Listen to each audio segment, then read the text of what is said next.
우리는 지금까지 나는 왜 이 세상에 존재하는가? 첫 번째 목적으로 우리는 하나님의 기쁨을 위해 계획되었다. 그리고 두 번째 목적으로 우리는 하나님의 가족으로 태어났다. 세 번째 목적, 우리는 그리스도를 닮도록 창조되었다. 네 번째 목적, 우리는 하나님을 섬기기 위해 지금의 모습으로 지음받았다. 이 부분까지 살펴보았습니다. 그래서 오늘부터는 마지막 다섯 번째 목적, 우리는 사명을 위해 지음받았다. 그래서 오늘 제목도 사명을 위해 지음받았다.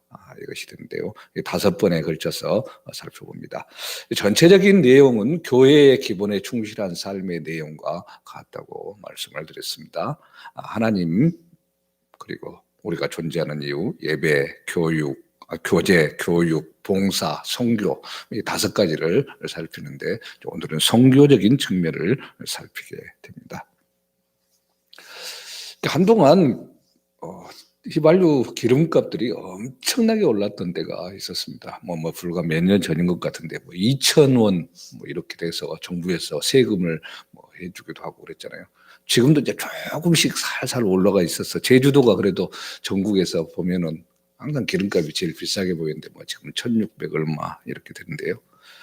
이게 점점 올라가다 보면 사람들이 기름 보일러라든가 이런 것들을 잘 쓰지 않고 화목 보일러 이런 것들도 쓰고 판매하고 그랬었습니다. 그래서 나무를 갖다가 떼고 그렇게 했는데 이 불을 붙일 때 여러 이제 모습들을 이렇게 볼 수가 있는데요. 불을 지필 때는 가장 먼저 해야 될 게 아주 작은 불쏘시개를 살라야 되는 것이죠. 종이를 쓰기도 하고 지푸라기 같은 거 쓰기도 하죠. 그 다음에 넣는 게 뭡니까? 작은 가지를 넣죠. 그러다 점점 더 큰 것, 나중에는 이제 두터운 장작 같은 거 넣으면 장작은 이제 오래 갑니다. 처음 불이 붙일 때부터 아예 장작으로 해놓으면은 도저히 불이 붙어지지가 않습니다. 아무리 토치로 붙여도 제대로 되지 않죠. 반드시 처음에는 불쏘시개가 필요한 법입니다. 그런데 불쏘시개는 오래 타지를 않죠. 금방 꺼져버리고 맙니다. 조금 불이 올라왔을 때 얼른 불을 붙입니다. 생존하는 요즘 야외에서 나가가지고 하는 것들을 많이 유행을 하고 그러는데요. 사람들이 캠핑을 하기도 하고 불 붙이는 것들이 도구들이 있죠. 정작 주변에 도구들이 없을 때는 하는 게 가장 양말 같은 거, 면 양말 이런 부분들을 막 이렇게 해서 보풀하기를 뜯어내요. 그것 가지고 라이터 돌 같은 것을 불꽃을 튀어서 거기에 불을 붙게 만들죠. 그러면 얼른 또 작은 거 미리 옆에 붙여놓은 거 준비했다가 거기다 불을 붙이고 그러다 작은 가지 올리고 이렇게 해서 합니다. 만약 불쏘시개가 없다고 장작부터 붙이려고 하면 도저히 안 됩니다. 그리고 또 마른 것들을 해야지 젖어 있는 것들 하면 더더군다나 붙이지 않죠. 우리의 사명도 마찬가지입니다. 이런 불쏘시개의 역할을 하는 사람이 있고 장작과 같은 역할을 하는 사람이 있습니다. 다 같을 수가 없다는 얘기죠. 큰 장작은 처음 불 붙이기는 힘들지만 한번 불이 붙으면은 지속적으로 오랫동안 활활 삽니다. 나름대로 불쏘시개든 장작이든 사명을 감당하는 데 필요한 모든 역할들을 다 감당하고 있다는 것입니다. 하나님의 큰 불, 부흥의 역사를 일으키는 것도 마찬가지입니다. 바로 불쏘시개의 역할을 통해서 불이 질러지는 것이고 장작의 역할을 통해서 지속적으로 나갈 수 있는 것입니다. 그래서 장기간 동안 계속해서 꾸준히 사역해야 할 사람도 필요하고 단기간으로 짧게라도 할 수 있는 사람이 필요합니다. 그래서 항상 이렇게 선교회나 여러 단체에서 하는 것들이 그러죠. 적은 금액이지만 참여를 하게 하잖아요. 1,000원도 괜찮습니다. 단에 10,000원도 괜찮습니다. 어떤 사람은 많이 하기도 하고. 그래서 한 번만 할 사람, 계속 지속적으로 몇 개월 할 사람, 몇 년을 할 사람 이렇게 다 구하잖아요. 그 한 번 한 번이 중요하다는 얘기입니다. 제가 이제 지금도 이제 하고 있는 선교사님 한 분은 러시아에서 사역을 하는데 10,000원씩만 후원을 해달라고 해요. 절대 많이 하지 않고 우리 교회도 참여해서 오셨었어요. 그래서 이야기를 하면서 한 달에 10,000원만 해주십시오. 더 많이 하려고 안 해도 됩니다. 기도의 동역자를 구한다. 그렇게 하면서 아는 분들 찾아가서 이렇게 해서 지금 사역을 해요. 이 10,000원을 보낼 때마다 생각을 하잖아요. 그래서 저는 이제 어중간하면 자동 이체를 안 합니다. 이렇게 제가 원하는 것들은. 자동 이체를 하면 잊어버려요. 그냥 은행에서 빠져나가 버리니까 뭐 나갔는지 안 나갔는지를 모르잖아요. 반드시 제가 별도로 보냅니다. 보낼 때마다 생각을 하잖아요. 기도를 하게 되고. 그 작은 금액이지만 많은 금액을 보낼 때나 적게 보낼 때나 이게 중요한 게 아니라 내 생각이 항상 거기에 가 있고 그분을 위해서 이렇게 기억하고 살피는 것, 이게 중요한 거죠. 그래서 이제 가끔 기도 회원이라고 해서 모집을 따로 하기도 하죠. 뭐 후원하지 않아도 지속적으로 선교사님들이 편지를 보내줍니다. 보게 되면 기도하게 되고 알게 되고 살피게 되기 때문이죠. 그래서 어느 것이 더 중요하고 무엇이 더 중요하지 않다 할 수 없는 것은 바로 그것이 없이는 하나님의 큰 불이 활활 불타오를 수 없기 때문입니다. 작은 역할, 큰 역할, 각자에게 주어진 역할이 있는 거죠. 그래서 주님께서 우리 각자에게 가장 적합한 은사를 주셔서 교회를 섬기고 사역을 감당하게 하십니다. 그래서 성령께서 그 뜻대로 주시는 여러 은사를 가지고 각 지체가 맡겨진 일들을 잘 감당할 때 하나님의 교회는 든든하게 썩어 나가는 것이고 하나님의 사명이 제대로 우리에게 전달이 되어지고 실천해 나갈 수 있는 것이죠. 하나님은 지금도 이 세상 가운데서 일하고 계시고 우리가 함께 그 일에 동참하기를 원하십니다. 내가 아니더라도 주님은 다른 사람을 쓰시더라도 반드시 일하십니다. 내가 안 하겠다고 버티고 뒤로 빠지면은 다른 사람이 그 일을 감당하고 행하게 되는 거죠. 그럼 결국 나중에 보면 내가 손해라는 것을 알게 되죠. 나를 향한 하나님의 계획과 섭리가 있고 더 놀라운 복들을 허락해 주시기를 원하는데 우리가 뒤로 빠지면 그만큼 받지 못하는 거죠. 그래서 우리는 교회 안에 이 몸된 주님의 교회 안에서의 사역과 세상에서의 사명 둘 다를 감당해야 됩니다. 사역은 바로 봉사입니다. 그리고 사명은 선교입니다. 우리 안에서의 여러 일들을 감당하는 것, 또 밖으로 나가서 주님의 은혜를 전파하고 나가는 것. 영어 단어로 사명이란 말을 미션 이렇게 얘기해요. 미션 임파서블 이렇게 하잖아요. 감당하기 어려운 불가능한 임무를 딱 수행하고 해가지고 막 정말 힘든 거 들어가가지고 뭐 임무를 완수하고 막 그렇게 하죠. 이것을 따로 말할 때는 또 콜링 이렇게 합니다. 소명 불러주시는 것들이에요. 선교사를 미셔너리 그래요. 미션에서 파생된 말이죠. 우리가 그리스도인이 된다는 것은 예수 그리스도를 대표해서 세상에 보내지는 것을 말합니다. 이게 미셔너리예요. 일반 세상 가운데서 살아나가는 선교사의 삶을 사는 것, 이게 주님이 부르신 사명이고 나가는 거죠. 그래서 요한복음 20장 21절에 예수께서 또 이르시되 너희에게 평강이 있을지어다 아버지께서 나를 보내신 것 같이 나도 너희를 보내노라. 보내는 겁니다. 사명을 감당하도록 보내주는 겁니다. 아무런 대책 없이 무조건 보내는 게 아니죠. 성령을 우리에게 부어주셔서 성령의 힘으로 모든 것을 할 수 있도록 보내시는 겁니다. 그래서 예수님께서 이 땅에 가지고 계셨던 그 사명, 그게 이제는 우리의 것이 됩니다. 하나님께서 예수님을 보낸 것처럼 예수님도 우리를 보내신다 말씀하셨습니다. 왜냐? 우리가 주님의 몸이기 때문입니다. 그분이 육신을 입고 이 땅에서 하셨던 일을 이제는 영적인 몸인 이 교회를 통해서 계속 이뤄나가기를 원하는 거죠. 그래서 교회가 큰 몸이라고 한다면 우리는 그 교회의 지체죠. 각자의 역할 속에서 함께 나가는 겁니다. 어느 교회만 그 일을 감당한다? 아니죠. 아무리 작은 손끝이라 할지라도 다 이 모세 혈관이 흐르고 있는 거잖아요. 심장에만 피가 박동하는 게 아니라 이 작은 손 하나하나에도 다 흐르고 있는 것처럼 큰 교회는 큰 교회대로 역할을 하는 것이고 작은 교회는 작은 교회의 역할들을 다 감당하는 겁니다. 이 머리카락이 아무것도 아닌 것 같지만 머리 없는 사람들은 얼마나 참 불편합니다. 새살이 내려질 때는 그것을 보호하기 위해서 모자를 제대로 써야 되고 조금만 어디에 부딪혀도 상처를 입고 그래요. 일부러 머리가 있는데도 이렇게 막 한 사람들은 그래도 머리가 삐쭉삐쭉 있어서 머리가 좀 보호되지만 아예 없는 분들은 정말 피부가 연약해요. 금방 상처를 입고 말이죠.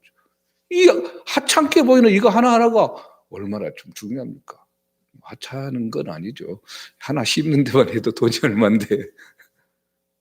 중요한 부분입니다. 각자에게 주어진 정말 손톱도 없다고 생각을 해보세요. 손톱을 가끔 하다 보면 실수로 이렇게 자르다 보면 좀 깊이 있게 잘릴 때가 있잖아요. 이게 있을 때고 없을 때 차이, 그 몇 밀리미터 차이가 얼마나 큰지 모릅니다. 평상시 때는 별로 못 느끼는 것들이 그만큼 소중한 것들입니다. 각자에게 주어진 사명이 있다는 겁니다. 우리의 사명, 이 땅에서 예수님의 그 사명을 계속 이어가는 겁니다. 예수님은 우리를 와라, 오라, 와서 보라, 다 이렇게 하죠. 그렇게 부르실 뿐만 아니라 뭐라고 합니까? 가라. 파송을 보냅니다. 오라고 하셨고 가라고 하십니다. 이게 지상명령이라고 그러잖아요.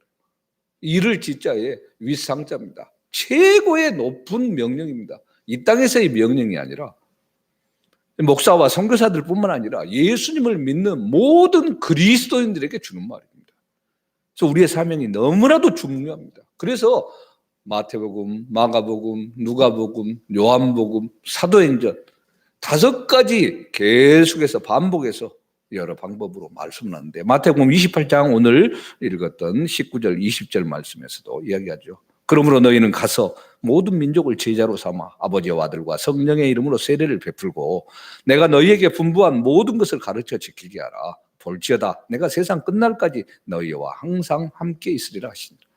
마가복음 16장 15절에 또 이르시되 너희는 온 천하에 다니며 만민에게 복음을 전파. 누가복음 24장 47절에 또 그의 이름으로 죄사함을 받게 하는 회개가 예루살렘부터 시작하여 모든 족속에게 전파될 것이 기록되었습니다.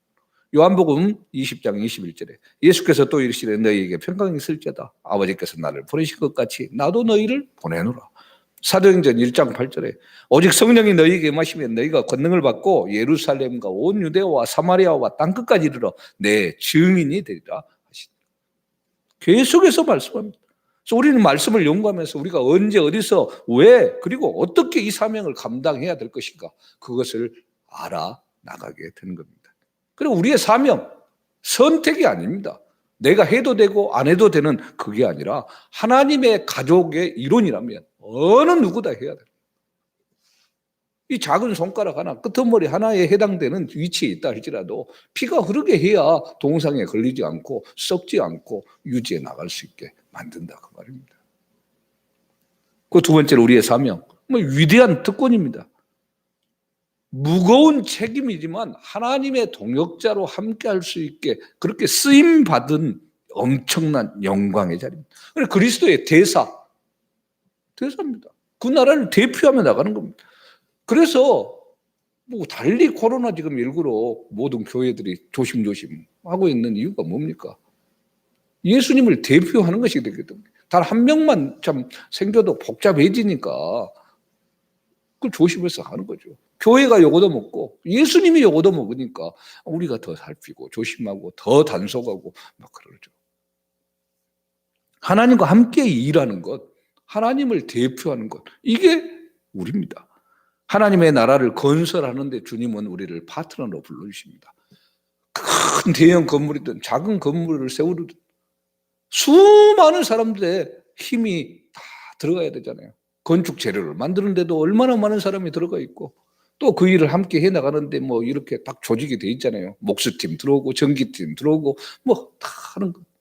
다 역할들이 있는 겁니다. 함께 일하는 자로 나아가는 겁니다.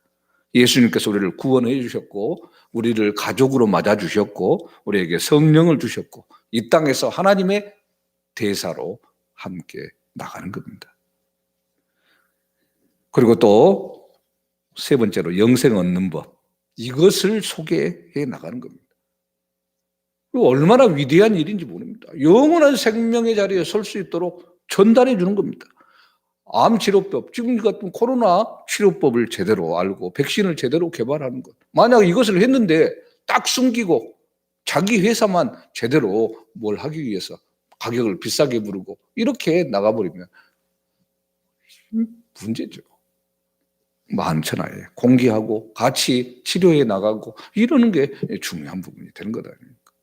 어느 한 나라만 독점을 내버린다. 이 문제가 심각하게 되는 거죠. 미국에서 개발을 했다. 미국 사람만 반드시 이것을 쓰게 하고 다른 데는 일체 공급하지 않겠다. 공급받으려면 하나에 1억을 내라. 그러면 아마 돈 많은 사람들은 1억도 내서 해가지고 살 거예요. 근데 그렇게 하지 않잖아요. 나라에서 다 구입해가지고 지금도 접종을 하고 있지만 그냥 무료로 다 해주고 그러지 않습니까? 다른 사람을 위해서 이 생명을 전달해주고 지킬 수 있도록 해나가는 사역 얼마나 중요한지 모르죠. 아무리 성공하게 보이는 사람이라 할지라도 예수 그리스도가 필요한 사람입니다. 아무리 불쌍하게 가난하게 보이고 도저히 어떻게 못할 사람이라도 그 사람도 예수님이 필요한 사람입니다. 우리들은 그 사람들에게 보냄받은 사람이죠. 그 네 번째로 우리의 사명, 영원한 중요성을 갖습니다. 다른 사람들의 운명을 좌우하기 때문이에요. 이 땅에서의 어떤 성취보다도 중요한 게 일이죠. 서둘러야 하는 이유가 바로 이것입니다. 요한복음 9장 4절에서는 때가 아직 낮임에 나를 보내신 이의 일을 우리가 하여야 하리라. 밤이 오리니 그때는 아무도 일할 수 없느니라. 시간이 항상 나아진 것이 아닙니다. 지날수록 밤으로 되어진다는 사실을 알아야 됩니다. 밤은 쉬어야 될 때고 이제 잠을 자야 될 때가 오는 것이죠. 그래서 손을 내밀어야 되고 나가는 겁니다. 아예 직업을 바꿔서 정말 막 선교사들처럼 그렇게 나가겠다 이게 아닙니다. 각자의 이직 가운데서 충성스럽게 주님의 일을 감당해 나갑니다. 주어진 그 자리에서 주님의 몸으로서 향기를 바라는 그 삶을 살아가야 되는 거죠. 주님의 영광을 가리지 않고. 이단들은 자기들의 모든 것을 다 정리하고 뭐 심지어는 돈도 다 회수해가지고 다 공동생활하게 하고 막 그렇게 하잖아요. 참 한심한 부분인데 그렇게 하라는 얘기가 아닙니다. 그 주어진 자리 속에서 주님의 일을 감당하고 나가는가. 그래서 사도행전 20장 24절에 내가 달려갈 길과 주 예수께 받은 사명, 곧 하나님의 은혜의 복음을 증언하는 일을 마치려 하면은 나의 생명조차 조금도 귀한 것으로 여기지 아니하노라. 자기의 모든 것을 바쳐서 앞을 향해 달려나가는 것. 우리가 지금 40일 동안 계속해서 이 말씀을 살피는데 반복하고 다시 또 정리하고 하는 게 이유가 뭡니까? 분명한 목표를 알고 그 길을 향해서 달려나가는 거예요. 가끔 먼지가 날라오고 황사가 오고 뭐 해무가 끼고 그래서 앞이 잘 보이지 않을 때 그것을 볼 수 있도록 등대불처럼 불을 반짝반짝 해줘서 그 빛을 보고 오라는 얘기예요. 여러분이 뭐 이것을 다 기억할 수 있겠습니까? 저도 이렇게 수십 번 했지만은 기억 못하죠.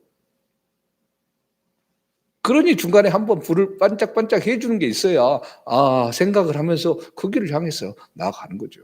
꼭 아이들이 뭐 사와라 뭐 신부름 보냈는데 가다가 누구하고 얘기하다가 딴짓하다가 그때서 생각나서 다시 또 가다가 또 뭐 딴짓하고 있다가 또 뭐라고 딱 생각이 나면 또 가고 하는 것과 똑같습니다. 우리가 그러죠. 계속 이렇게 돌죠. 그러나 분명하게 그 자리에 뭐가 있다는 것을 알고 나가는 것과 모르고 그냥 헤매버리는 것은 전혀 다른 것입니다. 그리고 마지막으로 역사의 종말은 우리의 사명 완수와 연결이 됩니다. 재림.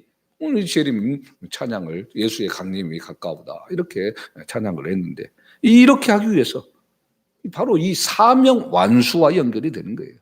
승천 전에 예수님이 언제 오시냐 제자들이 물었을 때 주님은 대답 대신에 뭐라고 말씀하시냐. 마태복음 24장 14절에 이 천국 복음이 모든 민족에게 증언되기 위하여 온 세상에 전파되리니 그제야 끝이 오리라. 온 세상에 주님의 말씀이 전파될 때 주님의 말씀을 전파하는 것 더 빨리 오기를 원하시는가? 바로 사명 수행에 집중해야 되죠.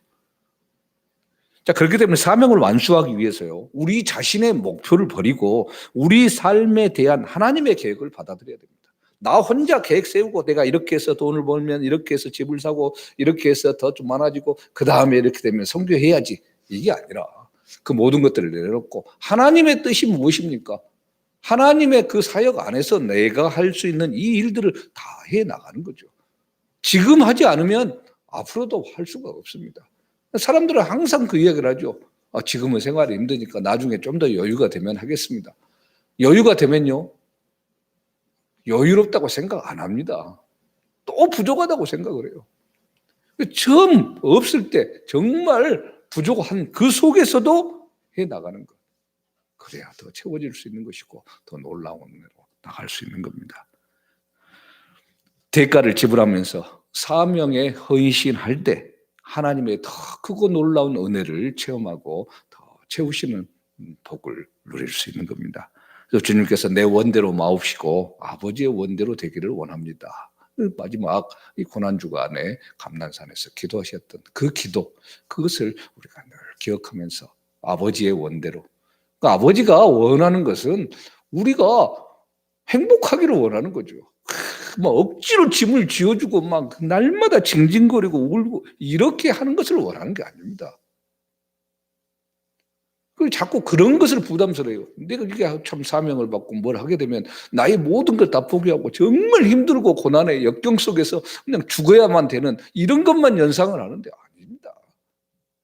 특별한 하나님께서 부름받은 소수의 사람들만 그렇게 하는 것이고요. 그 사람들이 이제 모델 케이스처럼 그리고 나 대신 모든 것을 감당하기 위해서 하는 것이지 모든 사람에게 그 일을 맡기는 게 아닙니다. 각자에게 주어진 역할 속에서 기쁘고 행복하게 그 사명을 잘 감당할 수 있도록 나가게 하는 게 이게 주님의 뜻입니다. 특별히 한 주간을 또 살아가고 무엇보다도 이 고난 주간의 시간들을 보내면서 주님의 그 십자가의 사랑과 은혜를 가슴 간직하고 나에게 주어진 사명을 잘 감당해 나가는 또 오늘 하루 한 주간 되기를 주님의 이름으로 축원합니다. 아멘.